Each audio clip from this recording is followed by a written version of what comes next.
हरे कृष्णा।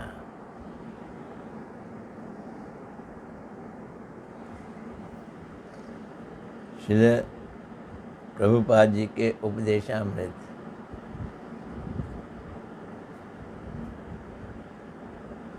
आज फ्राइडे है, आज भी मैं ये कर रहा हूँ। फिर सैटरडे संडे मंडे नहीं होगी, ट्यूसडे से फिर करूँगा।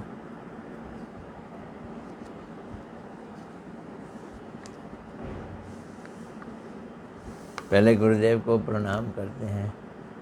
नमो विष्णुपदाय राधिकाय प्रियात्मने श्रीमद् भक्ति वेदांत नारायण गोस्वामी इति नामने। श्री कृष्ण लीला कथन सुलक्षम औदार्य माधुर्य गुणैश्च युक्तम वरम वरेण्यम पुरुषम महांतम नारायणम तमाम शिरसा नमामि।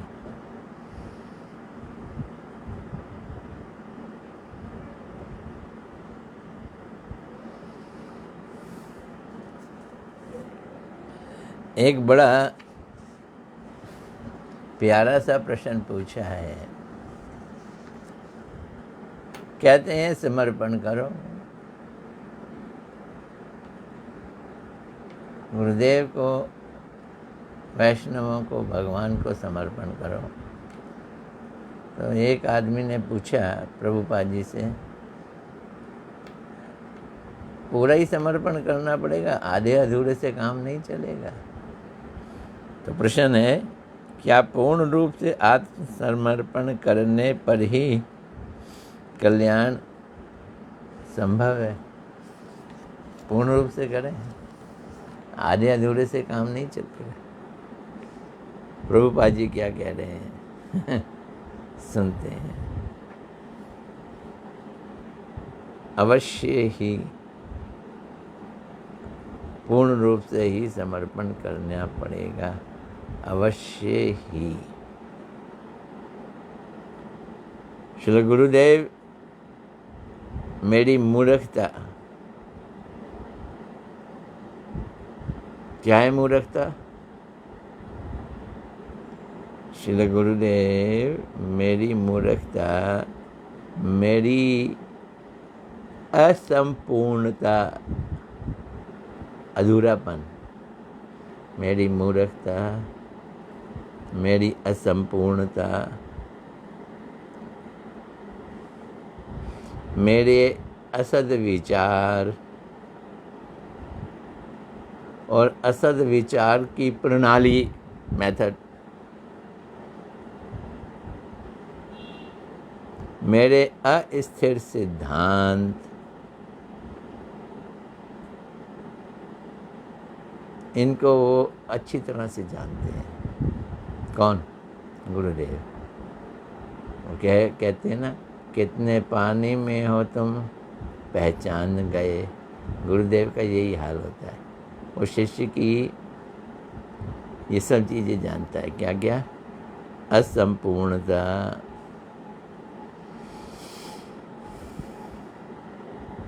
असद प्रणाली, अस्थिर सिद्धांत, उनको, अपूर्ण को पूर्ण रूप से जानता है गुरुदेव। इसलिए वे मेरे रोग के अनुरूप ही व्यवस्था करते हैं। जैसा रोग वैसी दवाई, वैसी व्यवस्था।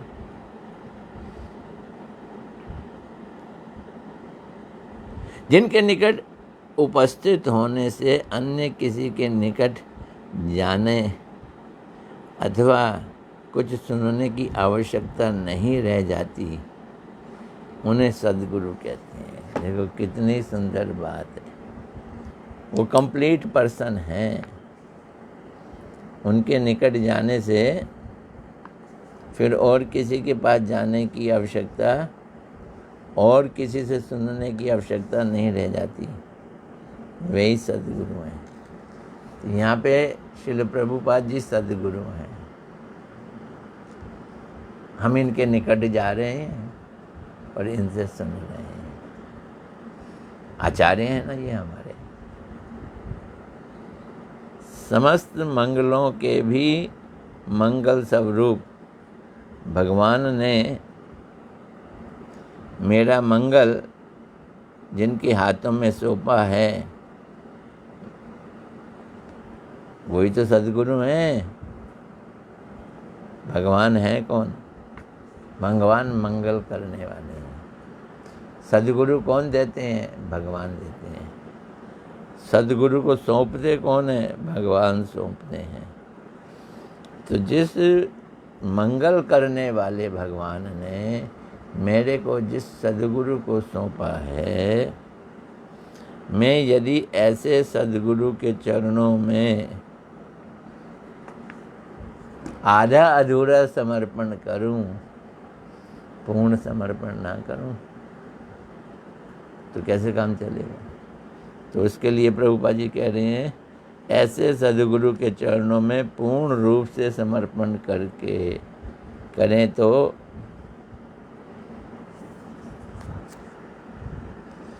वे पूर्ण रूप से मेरा कल्याण करेंगे।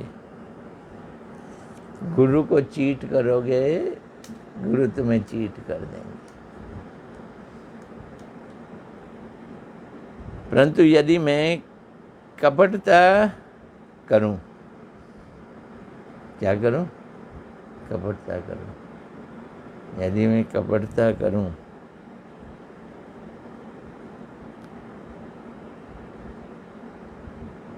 तो मेरे को क्या करेंगे? वो वंचना कर देंगे, चीट कर देंगे, वंचना कर देंगे, मेरा ख्याल नहीं रखेंगे, अवॉइड कर देंगे।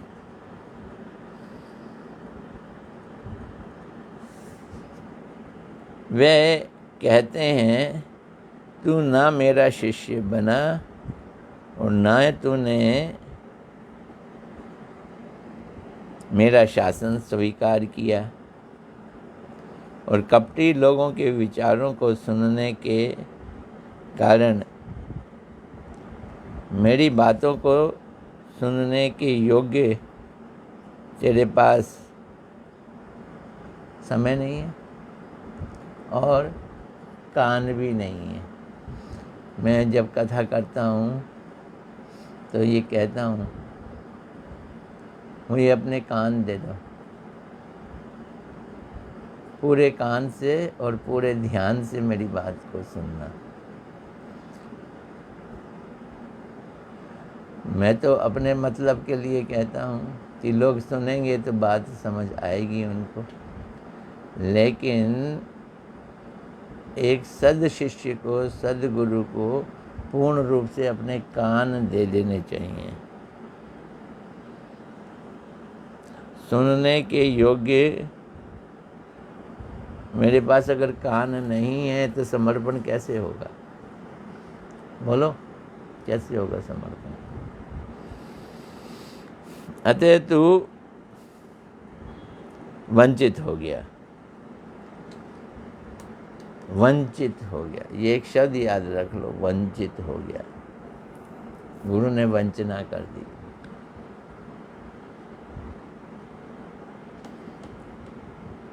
अतः वे मेरे कल्याण के लिए निष्कपट रूप से जो व्यवस्था करते हैं उसे मुझे सिर झुकाकर आदरपूर्वक ग्रहण करना है। यही समर्पण है। तुम ये करो, तुम ये करो, जो सेवा दी है वो करो। उन्होंने मेरे लिए जो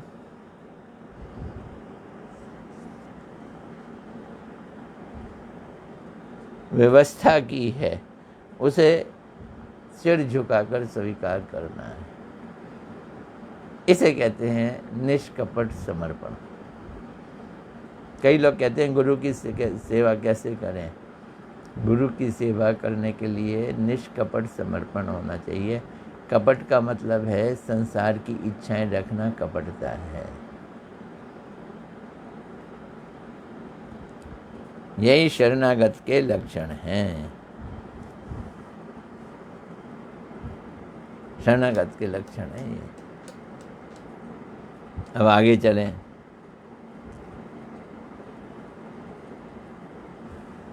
पर हम चाहते तो यही हैं, लेकिन हमें असुविधा कहाँ हो रही है?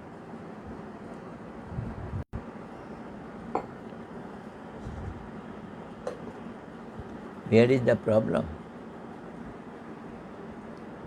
बात बन क्यों नहीं रही? असुविधा कहाँ हो रही है?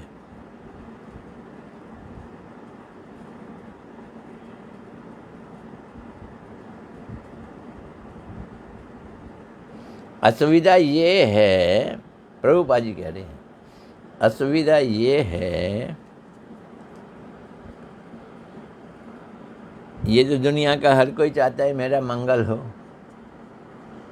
मैं भी चाहता हूँ, मंगल चाहता हूँ, परंतु अमंगल को ही मंगल मान रहा हूँ। मंगल है क्या ये जानता ही नहीं हूँ। मजाक की बात, बुधवार को मंगल समझ रहा हूँ, सोमवार को मंगल समझ रहा हूँ, मंगल को मंगल नहीं समझ रहा। मंगल क्या है मेरा ये नहीं समझ रहा।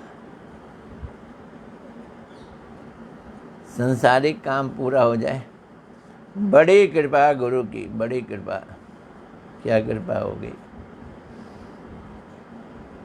जैसे ही मैंने दीक्षा ली, मुझे बड़ी अच्छी नौकरी मिल गई, ये मैं मंगल समझ रहा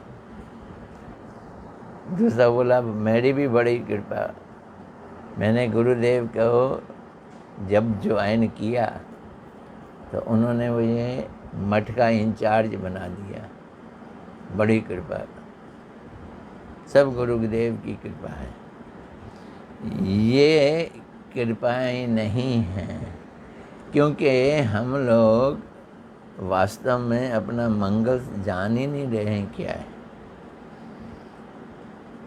मैं अपने रोग को दूर करने के लिए डॉक्टर को बुलाता हूँ। उदाहरण, डॉक्टर को बुलाया, परंतु जब डॉक्टर आकर कहता है कि ये दवाई खाओ, औषधि खाओ, तो नाक मुंह चढ़ाता हूँ, ये खानी पड़ेगी, ये नहीं खानी पड़ेगी, हाँ ये परहेज करना पड़ेगा। अब ये जो शब्द है ना परहेज, ये बड़ा खतरनाक है। हम दवाई भी खा लें पर परहेज नहीं करना चाहते, इसलिए एलोपैथिक दवाई की खूब वारे न्यारे हो रहे हैं, क्योंकि एलोपैथिक वाले परहेज कम कराते हैं। अगर तुम होम्योपैथिक डॉक्टर के पास चले आओ, वो तो बड़े परहेज कराता है। तो अच्छा डॉक्टर दवाई भी देगा, परहेज भी कराएगा। तो मैं कहता हूँ कि आप मेरी इच्छा के अनुसार चलिए ना, जो मैं खाना चाहता हूँ ये खाना दीजिए, ये दवाई भी तो दीजिए, तो मीठी दीजिए, मेरी इच्छा के अनुसार चलिए। डॉक्टर के ऊपर डॉक्टरी कर रहा हूँ, तो क्या ये डॉक्टर के इलाज कराना हुआ? इससे इलाज होगा क्या? इस प्रकार मेरा रोग दूर हो सकेगा? इसी प्रकार यदि मैं गुरु को अपना लेता हूँ, उसके पास जाता हूँ और उसके पास जाकर उनकी बातों को सुनता भी हूँ, लेकिन सुनकर भी अपनी मनमानी करता हूँ, अपनी इच्छा के अनुसार चलूँ, तो मेरा मंगल कैसे हो सकता है? सारा चक्कर तो मंगल का है ना, मेरा मंगल कैसे हो सकता है? इसलिए जो वैद्य रोगी की इच्छा के अनुसार इलाज करता है, चलो जो रोगी कहे उसको, डॉक्टर साहब अचार खा लूँ? अच्छा खा ले, गला खराब है, अचार की इजाज़त दे रहा है डॉक्टर, क्योंकि रोगी चाहता है। उसे वैद्य नहीं कहा जा सकता। जिस औषधि के द्वारा वास्तव में ही मेरा रोग दूर हो सकता है, वो औषधि वो ना देकर यदि वैद्य मेरे मन को रखने के लिए मीठी मीठी दवाइयाँ दे दे, मेरी इच्छा के अनुसार औषधि दे और मेरी इच्छा के अनुसार परहेज बतलाए,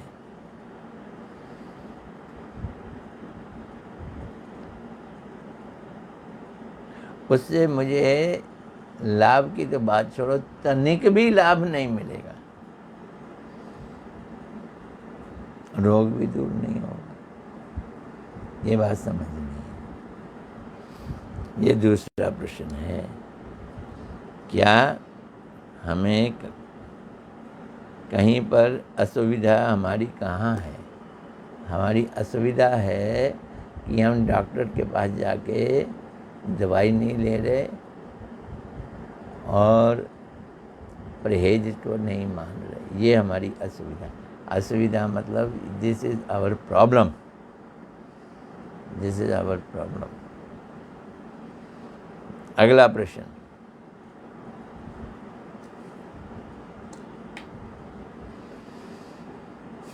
क्या है अगला प्रश्न? भक्ति कैसे प्राप्त हो सकती है?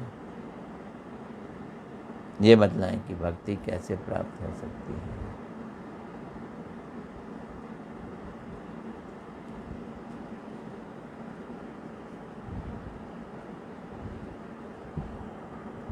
भक्तों के संग में ही भक्ति प्राप्त होती है।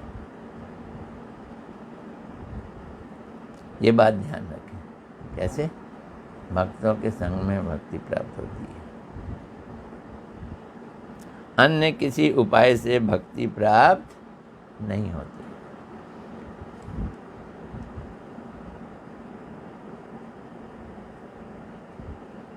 भाई ये क्रैक्स है।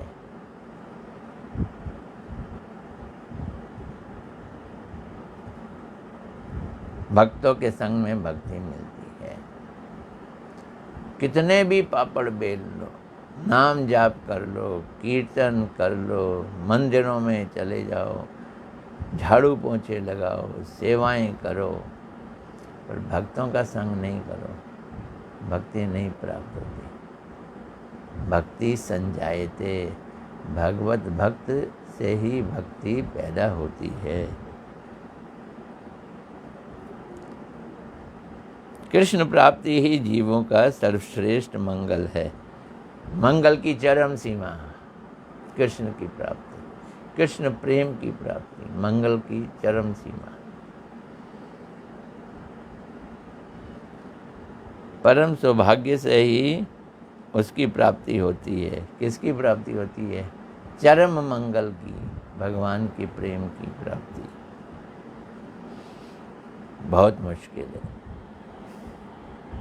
चल तो पड़े इस रास्ते पे, लेकिन बहुत कठिन है डगर पन घट की। सरल कार्य है पर सहज नहीं है।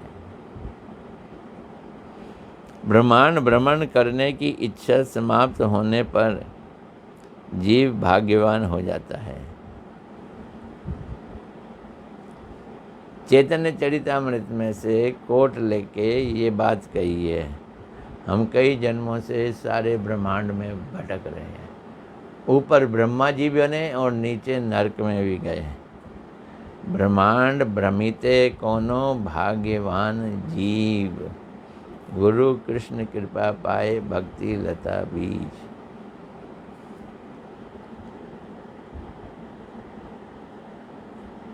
ये दिया कोट प्रभुपाद जी ने दिया। अभी हम क्या कर रहे हैं? ब्रह्मांड में भटक रहे हैं, कभी स्वर्ग कभी नर्क। गुरु की कृपा के बल से ही आत्म धर्म प्रकाशित होने पर जीव को भक्ति लता का बीज प्राप्त होता है। भक्ति लता बीज के रूप में मिलती है जीव को, गुरु देते हैं।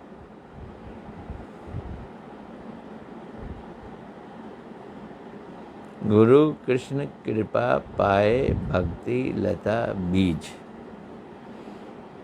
गुरु और कृष्ण की कृपा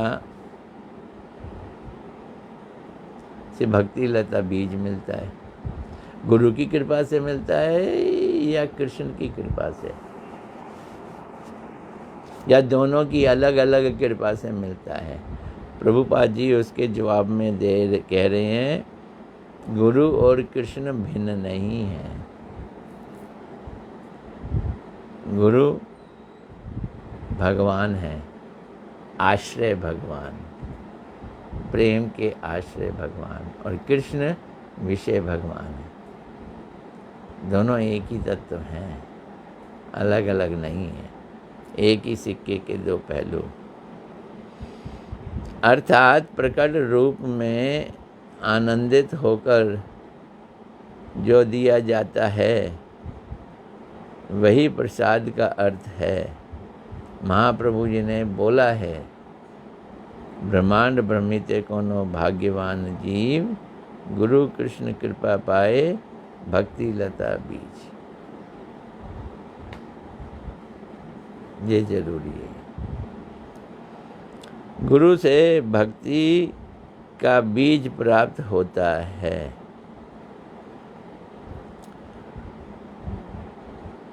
आपको बीज मिला, आप बोलो मैं तो माली नहीं हूँ, मैं तो बीज बोना ही नहीं जानता। नहीं, आपको माली बनना पड़ेगा। माली होकर हमें इस बीज को बोना है, आरोपित करना है। कहाँ पर? हृदय रूपी क्षेत्र में बीज बोना है। ये बीज कहाँ बोना है? हृदय रूपी क्षेत्र में बोना है।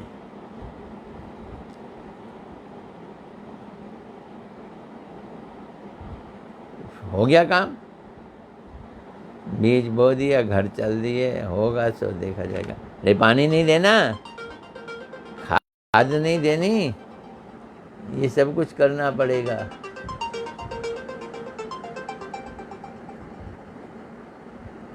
पानी भी देना है, खाद भी देनी है।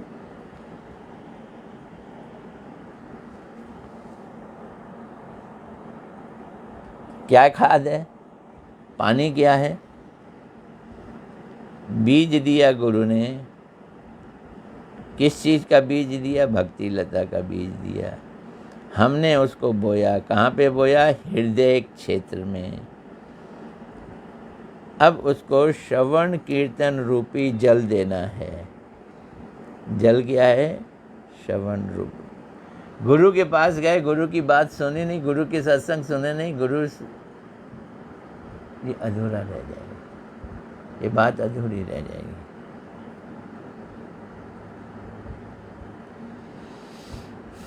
तो पानी क्या है? गुरु से सत्संग सुनना। मैं सेवक हूँ, सेवा ही मेरा धर्म है, ये विचार लाने हैं भाई। इन विचारों में प्रतिष्ठित होना है। मैं सेवक हूँ, मैं सेवा करूँगा, ये विचार का मतलब है माली हो गए। बीज बोया है, बीज की सेवा करनी है ना। बीज की सेवा नहीं, वो गुरु की सेवा है। इसलिए माली होना जरूरी है। भक्ति लता का बीज जो कि गुरु के निकट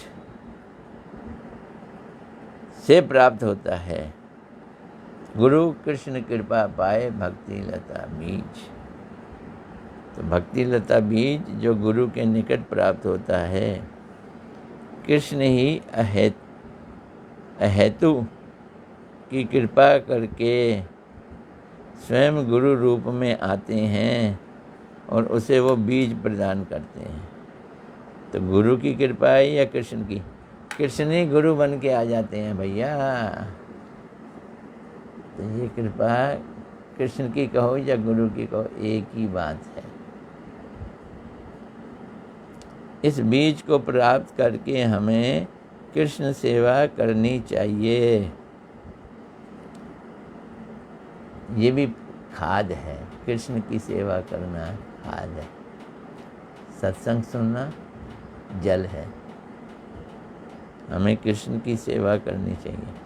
ऐसा ना कर यदि मैं सेवा के लिए उदासीन रहूं, ये कोई मेरा भाई है, मेरे से कुछ भी करा लो, सेवा नहीं होती।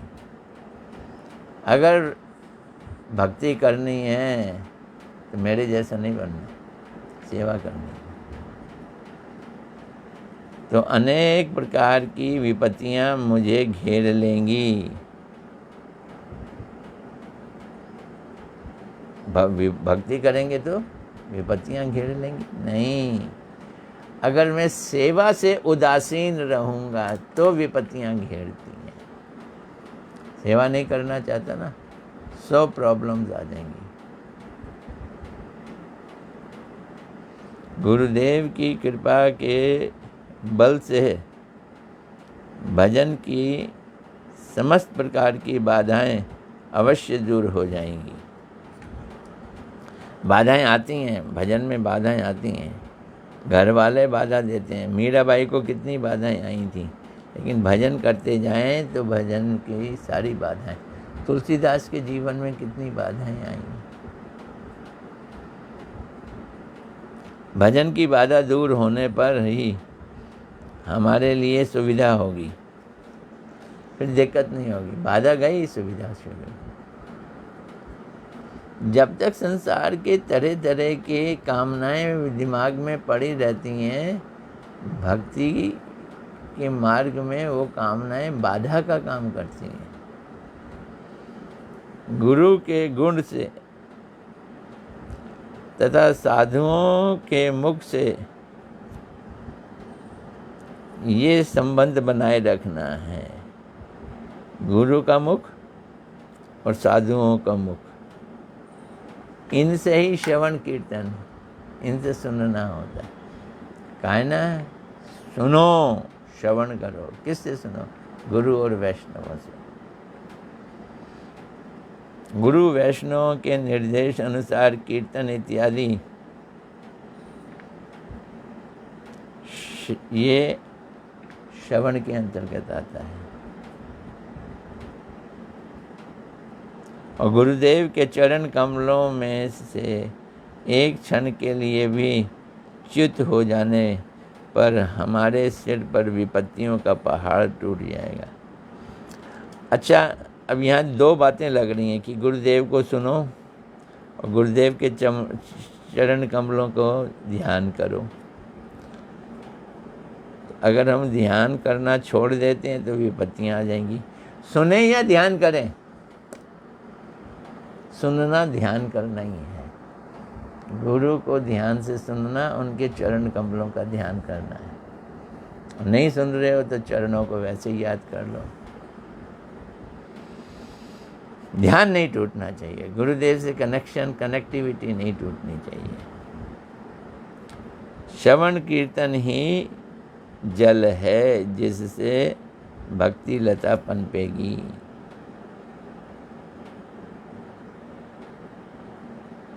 और माली कौन है?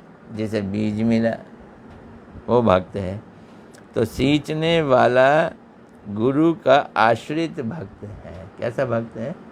जो गुरु पे आश्रित है, गुरु का आश्रित भक्त है।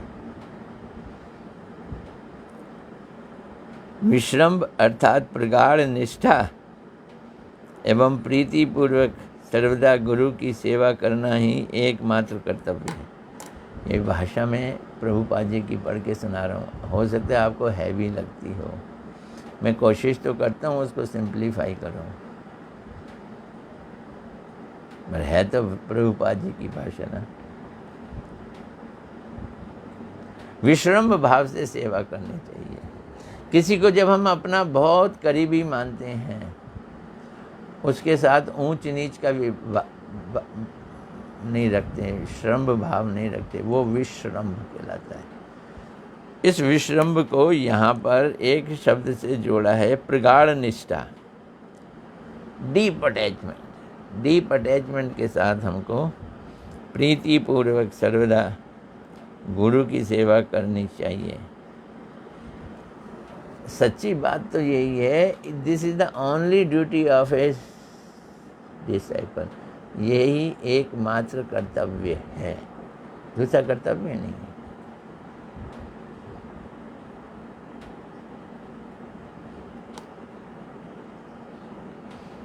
तो फिर और आगे बढ़ो। गुरु वैष्णवों का संग करना हमारा कर्तव्य है। पहले गुरु, कृष्ण गुरु की कृपा से गुरु और गुरु की कृपा से वैष्णव, इन दोनों का संग करना। संग कैसे करें? एक 3 व्हीलर पे हम बैठ गए। एक बार की बात है, 2 भक्त मेरे साथ बैठे, अमल कृष्ण प्रभु थे और एक और थे। अब हम तीनों थोड़े थोड़े मोटे हो गए थे उस समय, बड़े टाइट हो गए। तब अमल कृष्ण ने कहा, यही तो कहा है, तंग होकर संग करो कस के संग करो। तो तीनों कस के संग कर रहे हैं, तंग होकर संग कर रहे हैं। ये संग है? ये अभी संग नहीं है। ठीक है, साथ चल रहे हैं, गप्पे मार रहे हैं। संग का मतलब है कथा सुनना। हमें भक्ति लता का यत्न पूर्वक पालन करना चाहिए। हमें अच्छी प्रकार भगवान की सेवा करनी चाहिए। यदि हम इस सब का पालन करेंगे तो कभी भी विपत्ति में नहीं पड़ेंगे, विपत्ति में नहीं पड़ेंगे। यही तो चाहते हैं कि हमें विपत्ति ना आए, हम विपत्ति में नहीं पड़ेंगे। नहीं तो हमारे मार्ग में अनेक असुविधाएं हो जाएंगी, अनेक असुविधाएं होंगी। ये असुविधाएं का क्या मतलब है? ये प्रभुपाद जी शब्द लिखते हैं, जीवन की जितनी भी समस्याएं हैं ये असुविधाएं ही तो हैं। भक्ति करेंगे तो ये चली जाएंगी। आज पूज्यपाद भक्ति वेदांत वन महाराज जी आए हैं, उनका भक्त अपने यहाँ प्रोग्राम करा रहा है, मुझे भी ले जाने के लिए कह रहा है। तो मेरा समय भी हो गया, तो आज इतना ही। अब हम मंगलवार को मिलेंगे। हरे कृष्णा कृष्णा कृष्णा हरे हरे, हरे राम राम राम हरे हरे। आज कौन कौन आया है?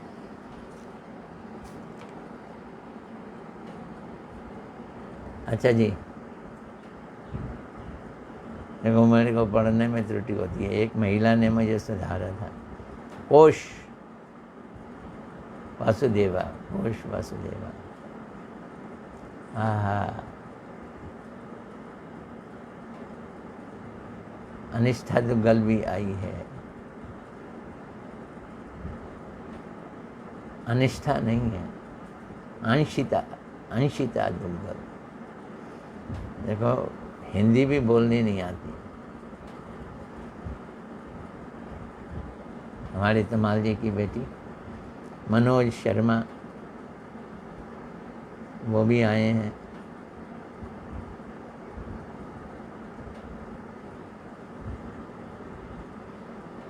मनीष मानू, वो भी हैं।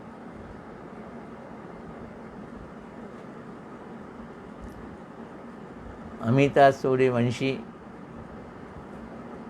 वाह क्या बात है। ये फिर से ऊपर चला गया। दुग्गल, मनोज, मनीष मानू, अरे उठिया, चलो।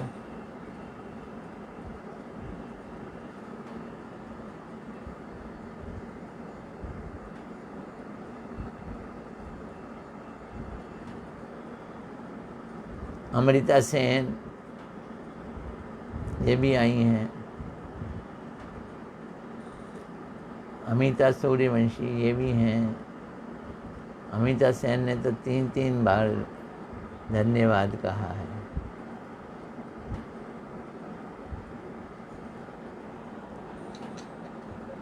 आज ये लजपत गोगिया भी दिखाई दे रहे हैं, लगता है वो अभी अभी प्रवेश किए हैं।